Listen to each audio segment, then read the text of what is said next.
Jar Jar. Jar Jar. Jar Jar. Jar Jar. RDV. Billaay Sollaay alhamdulilah. di nuyu waa émission Jar Jar. waaw Rodolfo loo wax. Waaw. Fa billahi Sollaay Baccara Sollaay. Grazie a tutti della band, saluti al Senegal e a Jar Jar. Un saluto al Senegal e a Jar Jar. Un saluto a tutto il Senegal. C'est Jar Jar. Vous aimez bien la musique. Ciao da Jar Jar. salaamaaleykum mbokk yi ñuy seetaan fii ci RDV seen émission Jar Jar nag tey nag ñu ngi leen indil koo xamante ne ku am solo la ku ñëpp xam ci dëkk bi ñu fas yéene tracé waat jaar-jaaram ngeen jëlee ci njëriñ ñu ngi am invité sama invité nag mu ngi tudd Pape Thialis Pape maa ngi lay nuyu. ñu ngi lay fay Mohamed di la nuyu di nuyu équipe bi nga àndal di nuyu waa Sénégal di nuyu bépp téléspectateur bi sur RDV. tey jii Pape su ma doon laaj kan mooy Pape Thialis fan nga juddoo. waaw loolu moom foog naa ne jafewul wax donc nit ki moom ku nekk foo juddoo xam nga ko donc man maa ngi juddoo Grand Yoff Dakar fii donc fa laa juddoo mais waa Diourbel la donc sama côté yaay Diourbel lañu dëkk donc HLM Dogossas donc sama côté papa dëkk Ñaaxar donc man séeréer la Pape Thialis Faye laa tudd donc Thialis si tubaab si tubaab mooy Charlie donc xam nga séeréer si bu ñu mënul wax Charles moom lañ tuddee Thialis moo tax ñuy wax Thialis waaw mais Diourbel laa juddoo ak Fatick. tey jii Pape Thialis ba mu juddoo jàng na école wala def na daara. waaw def naa ñaar yëpp jàng naa école d'abord Dakar laa jàng école après ma dama continuer ko Diourbel donc école primaire de Lille laa defee cycle élémentaire ba ñuy def première année blanche bi.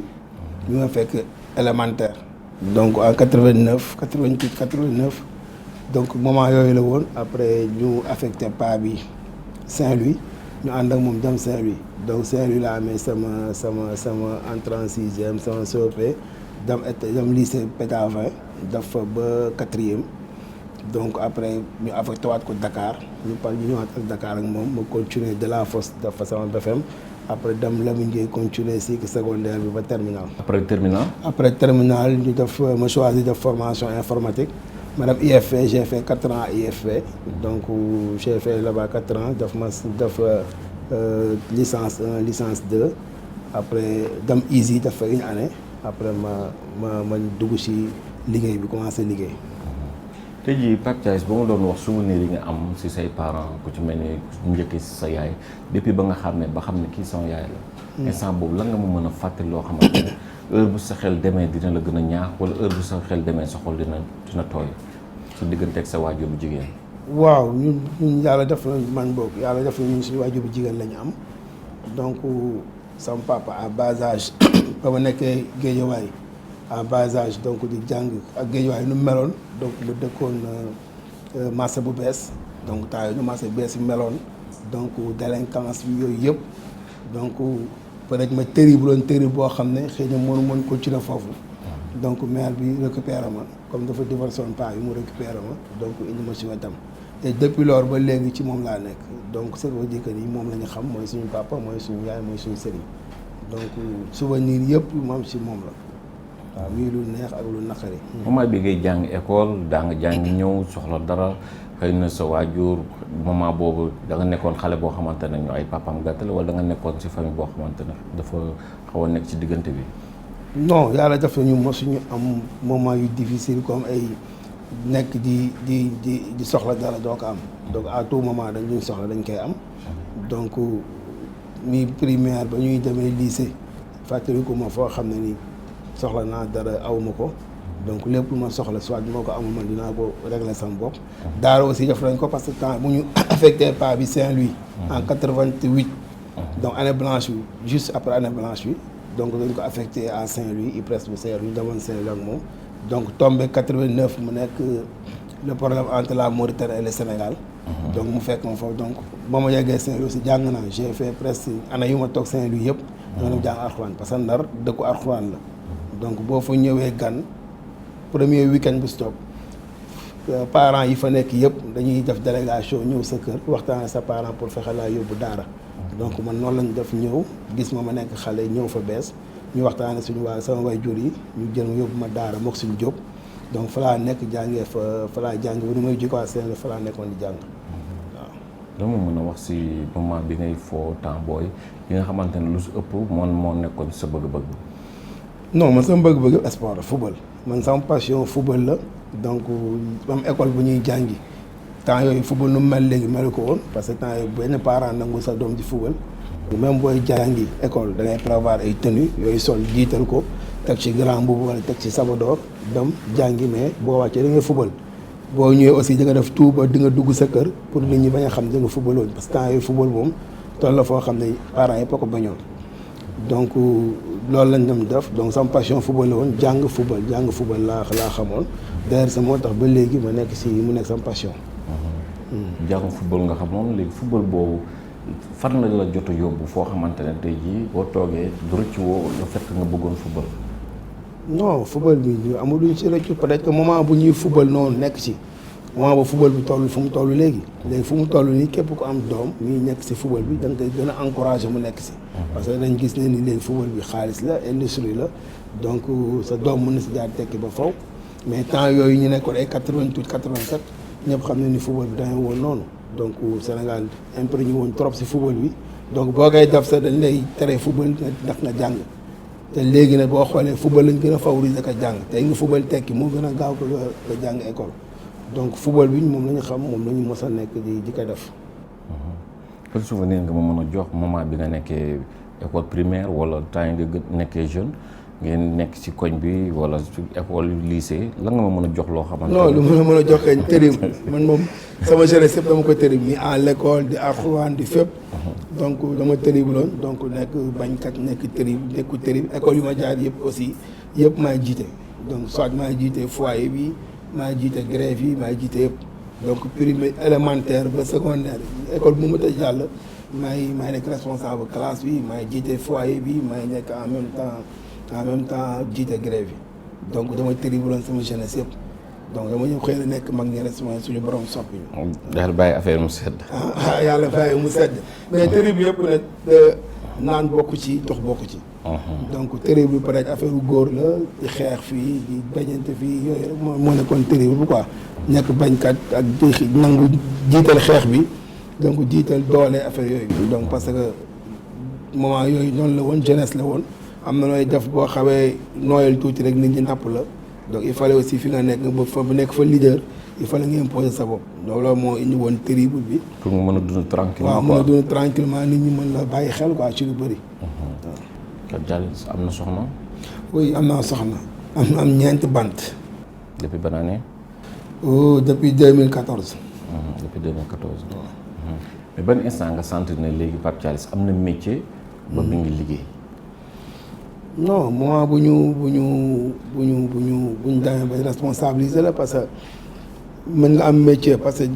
ñun dañuy teel a commencé liggéeyal suñu bopp parce que man j'ai pas voulu di liggéeyal doomu aadama donc dama mës a am choix liggéeyal sama bopp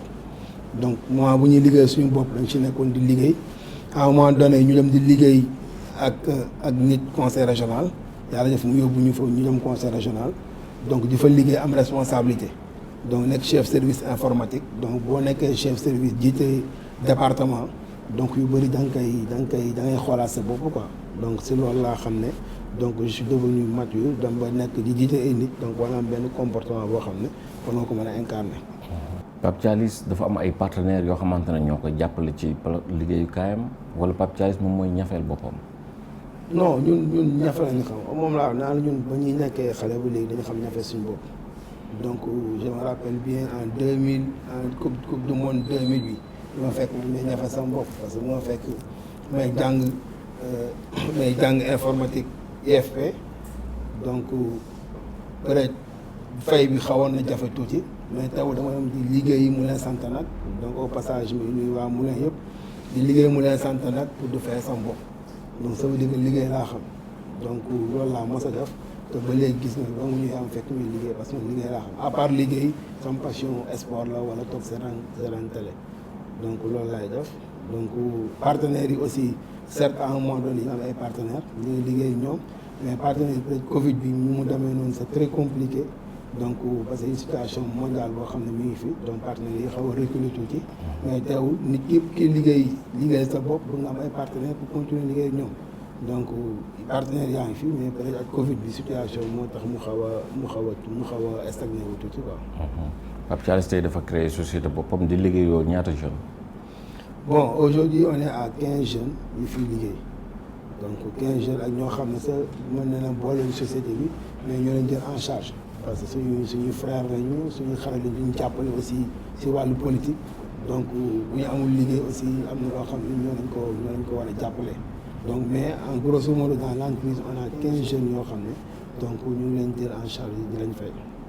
tey jii Pape Thialis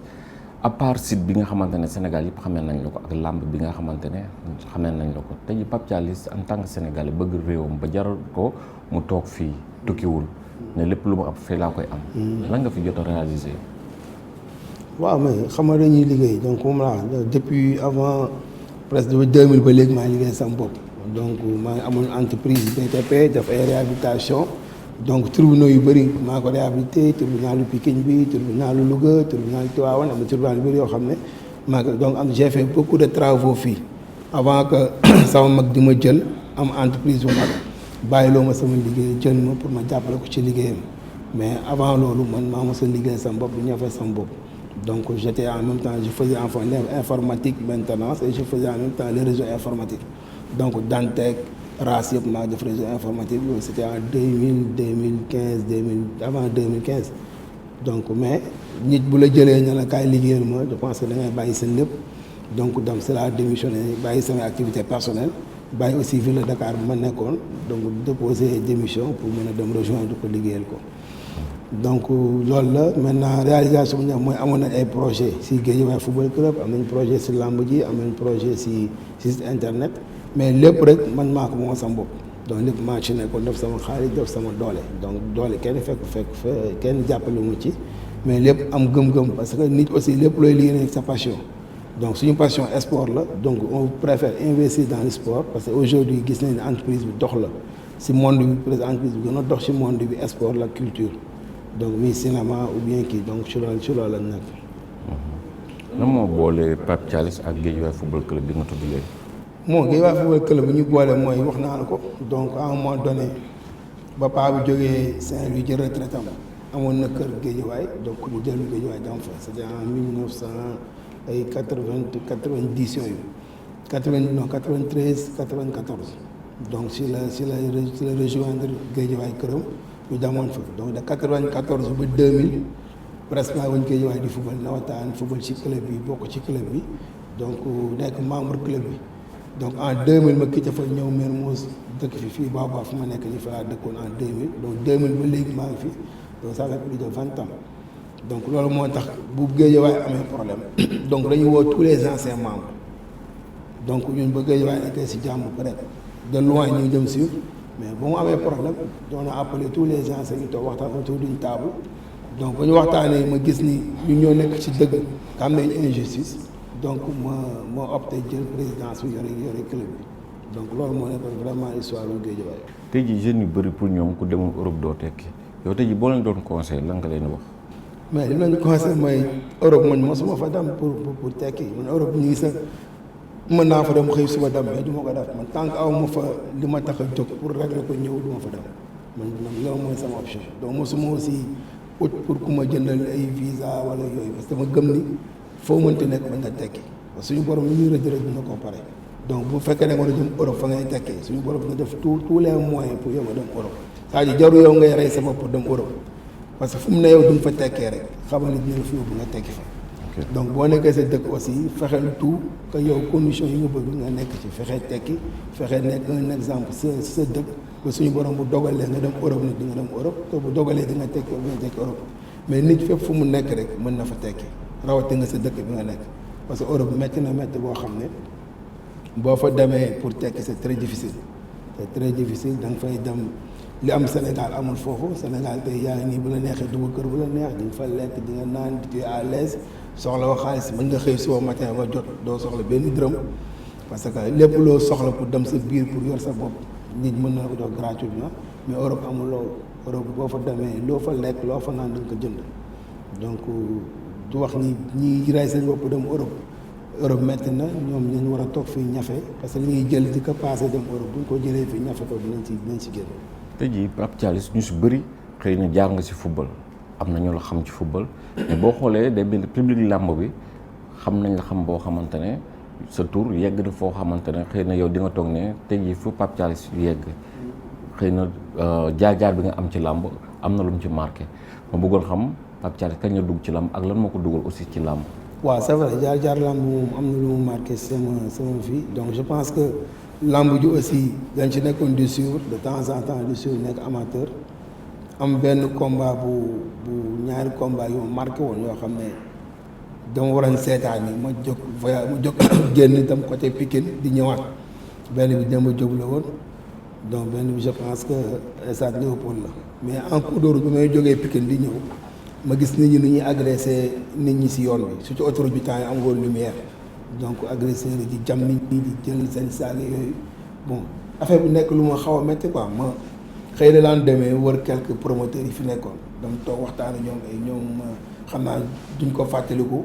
lu si mel ni sëñ Modou Niang donc ma fekkoon ko maa ngi ko fekkoon je pense Café de Rome ñu toog waxtaan ma explique insécurité bi làmb ji ni ñuy drainer insécurité yi yëpp bon ñu tontu ñu vraiment waxtaan ak man waxaw ma ni ñoom lu ñu war a def ñu ngi koy def mais c'est l'État qui doit prendre en charge tout ça donc ma comprendre ko. si loolu la ma ne man dinaa dem tëgg làmb donc loolu moom ma dugal si làmb ji muy tëgg làmb et puis aussi soutenir président parce que moment bi nga xam ne ni président mi ngi def infrastructure parce que ñu nekk doon promoteur mais promoteur yi fi nekkoon ñoo amoon doléance wax ko président Abdoulaye Wade pour am arène nationale yàlla def mu jóge fi te defaru ko Macky Sall ñëw fii yàlla may ko mu réaliser ko donc mais moment bu mu ko réaliser c'est la ñu constaté que promoteur yi génn nañ ci làmb ci donc ñun bu ñu waree jàppale président gis ni moom defal na loo xam ne tey estimé nañ ko à 32 milliards te mënuñu si tëgg làmb donc day wane ni réalisation boobu amul nit ñi fulaaluñ ko amul solo si Sénégal donc moo tax ñu dugg si jàppale encore jeunesse bi nga xam ne commencé nañ manqué espoir parce que boobu bu ñu defaree arène bu mel noonu promoteurs yi tëggatuñu génn ci donc ñi nga xam ne ñooy dund si làmb te bëri donc dañuy ñàkk espoir donc loolu moo tax ñu dugg ci jàppale ko te gis nañ bañ ci duggee tey gis nga aussi tey gis nañ du mu mel te gis nga promoteur yëpp ñëwaat neen lépp neex na objectif yi loolu la woon donc loolu moo tax ñu dugg ci je pense atteindre nañ suñu objectif donc loolu mu ñu woon ci làmb. yan relation nga am ak yenn promoteurs yi. waaw xamante ne xëy na yéen a bokk même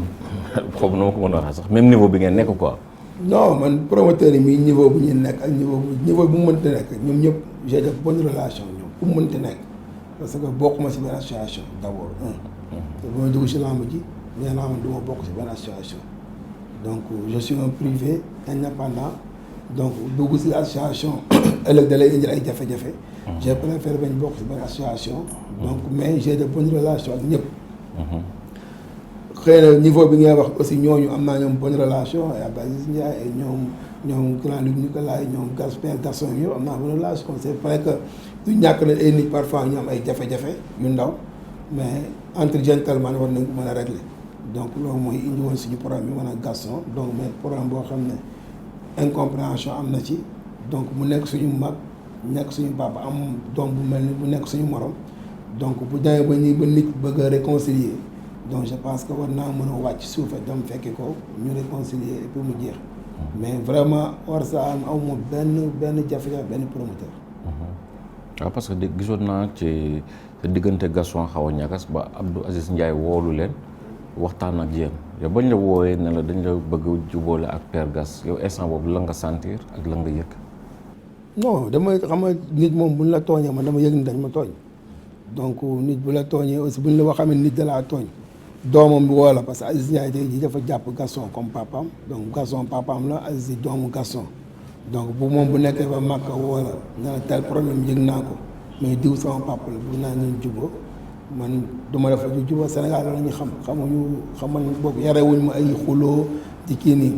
donc y a un problème bi man li ma si waroon wax naa ko ci pour man jeex na donc même moom Aziz buñ jubóolu woon sax boo ko gisee lu tax ma mere ko parce que ji man merewuma ko amul lu ma koy toppee mais ma amee lu ma wax dama koy wax yàlla def na doomam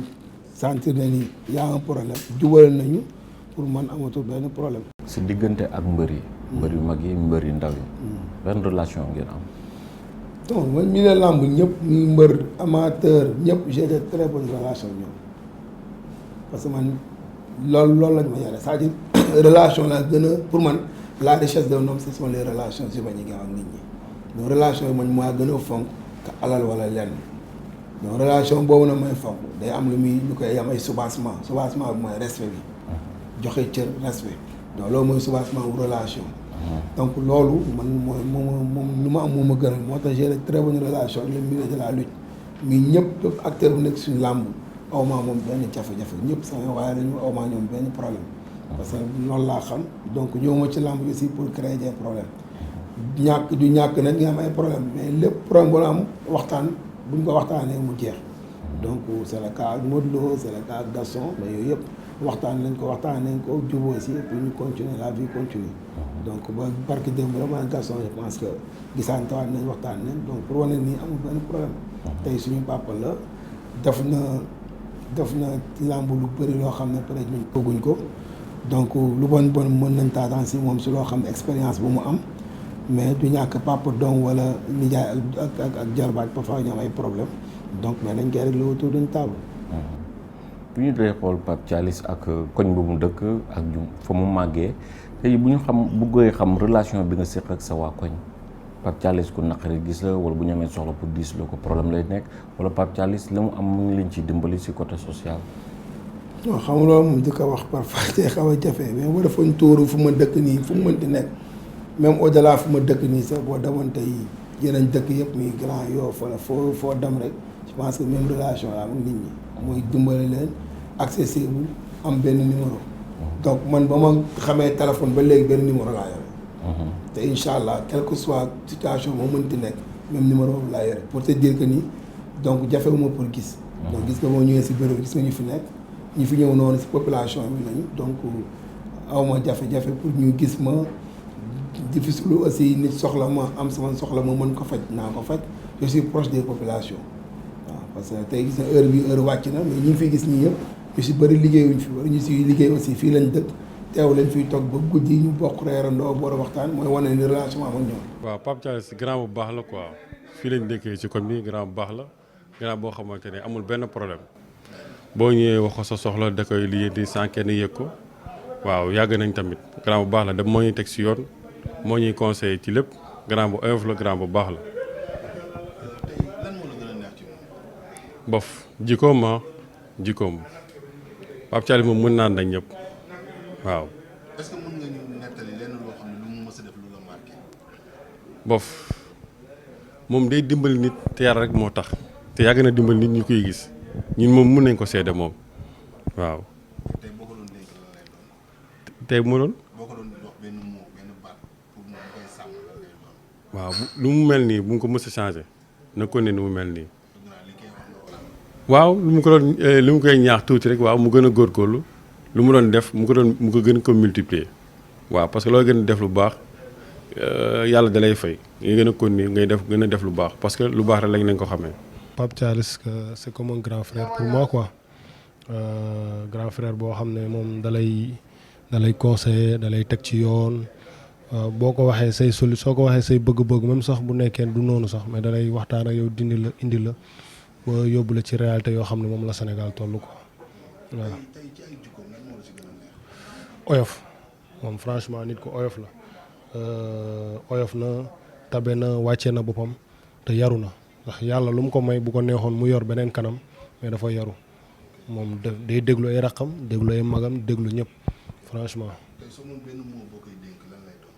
nu mu mel moom bu mu ko mus a changé parce que nu mu mel moo tax ñëpp bëgg ko ñëpp naw ko ñëpp respecté ko bu mu ko changé na gën a yokk rek mais bu mu ko changé.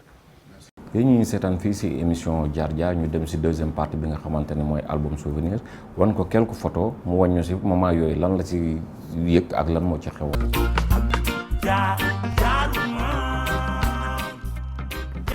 te jii su ma la wonee photo bi sa xel ci lan lay dem.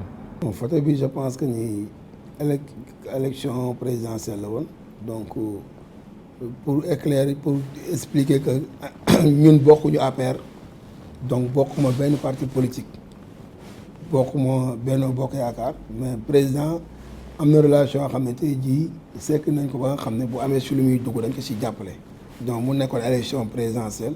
donc ñu ko je pense en 2014 xawma ñu jàppale ko ci donc taxaw bu am solo pour que mu mën a gagner fii ñu dëkk fii si Mermoz Sacré-Cœur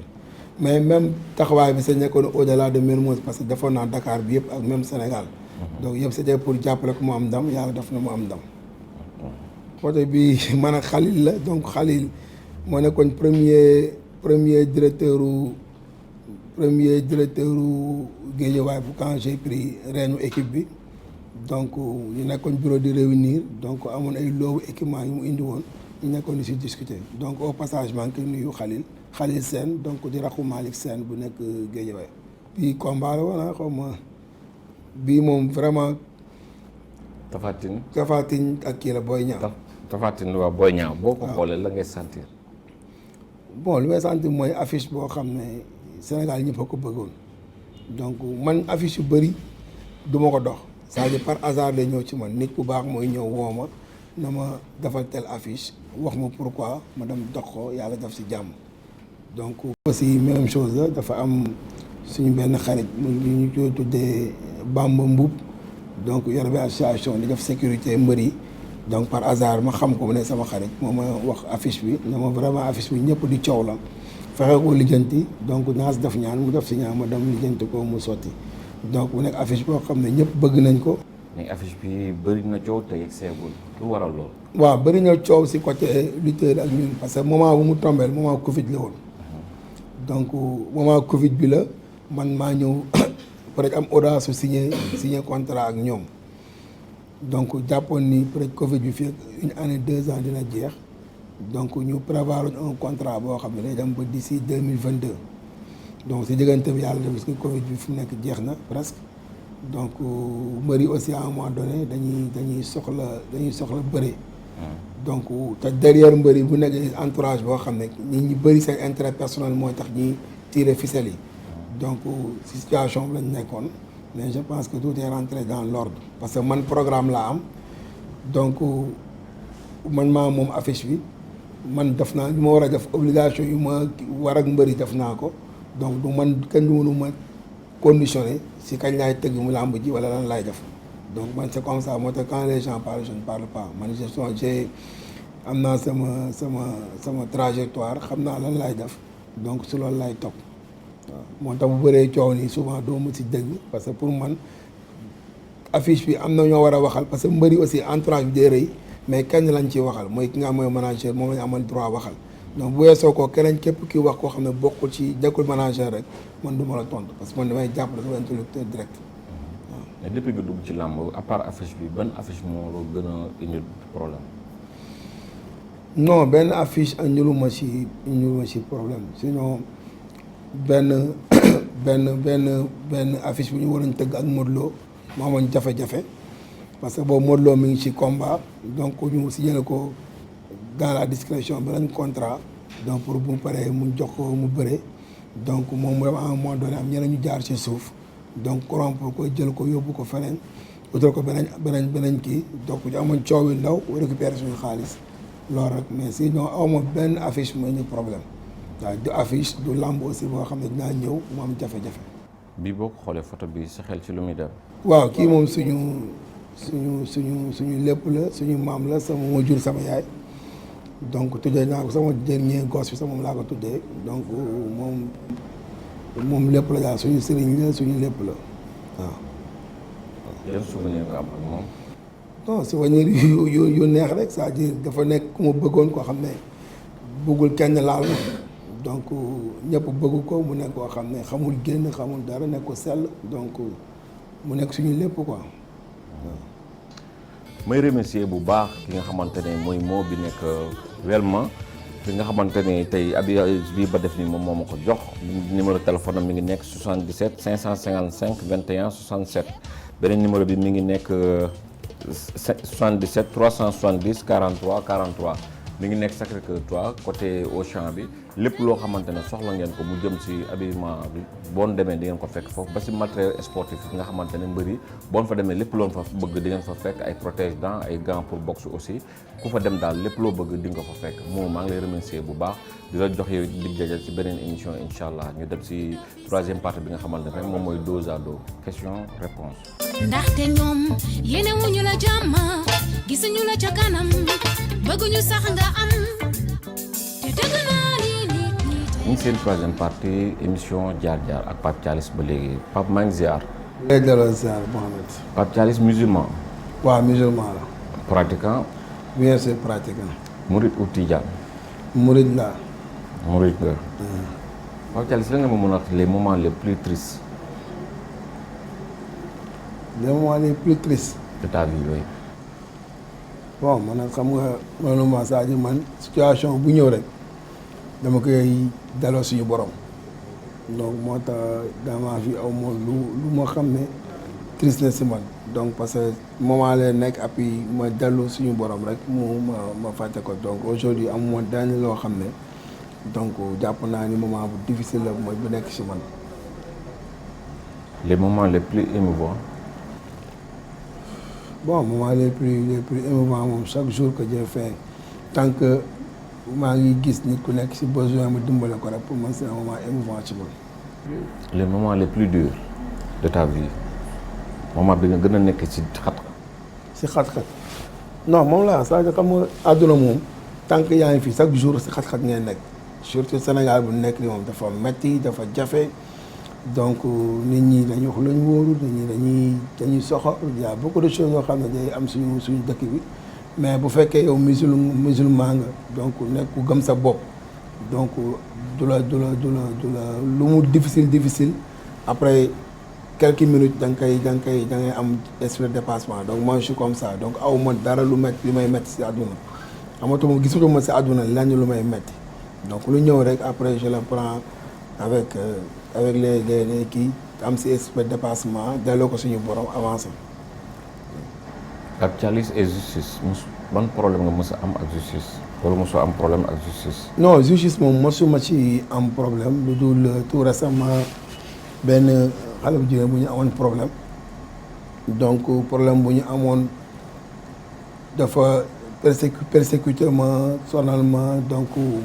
ma am ci benn accrochage ak moom. c'était ça en réalité donc mais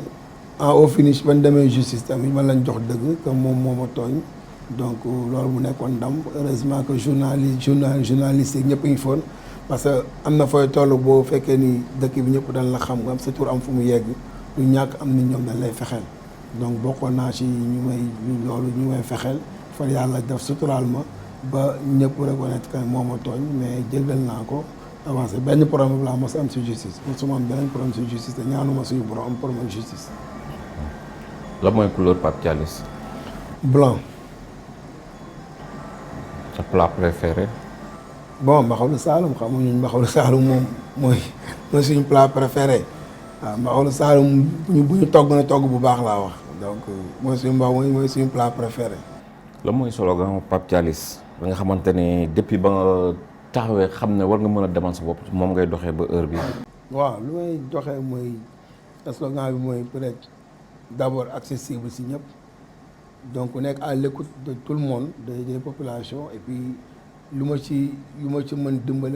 la parce que àdduna suñu Sénégal foofu la toll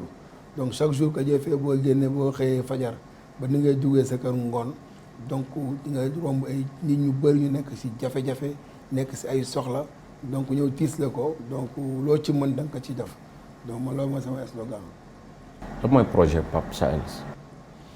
bon sama projet mooy aujourd'hui j'ai deux projets projet bu ma am mooy politique bi côté politique bi fi ma nekk nii di Mermoz Sacré-Cœur depuis 2000 maa ngi fi donc ça fait plus de 20 ans ma nekk fi en même temps conseil de maa ngi fi am 2 mandats donc ñu ngi dem si vers un 3e mandat. donc nekk ku jege population yi nekk ku xarit population yi donc di saafonte ak ñoom nekk ci ñoom